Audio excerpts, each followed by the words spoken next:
Vendredi, voici à quoi pourraient ressembler les rues de tout le pays. La France se reconfine avec des exceptions pour les seuls départements d'outre-mer. Mais contrairement au printemps dernier, le confinement sera adapté. Quel droit pour les particuliers? Les réunions privées en dehors du strict noyau familial et les rassemblements publics sont interdits. Impossible de se déplacer plus d'une heure par jour dans un rayon d'1 kilomètre, sauf cas exceptionnels. C'est le retour de l'attestation. Des mesures difficiles auxquelles les Français vont devoir s'habituer.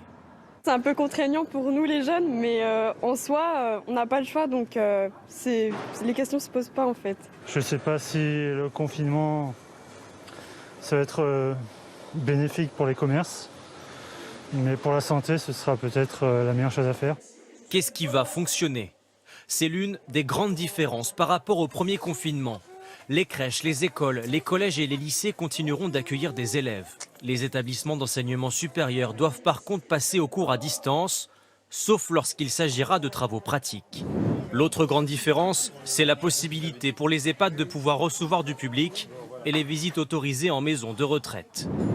Et à quelques jours de la Toussaint, les cimetières demeurent accessibles. Concernant les entreprises, le télétravail est à nouveau généralisé, sauf quand c'est impossible. Enfin, les services publics comme les mairies ou les bureaux de poste resteront ouverts. Qu'est-ce qui va fermer?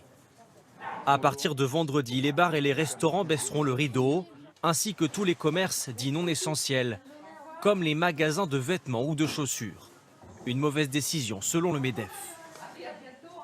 Il y a beaucoup de commerçants, il y a beaucoup d'entrepreneurs, par voie de conséquence beaucoup de leurs salariés qui risquent de rester sur le carreau.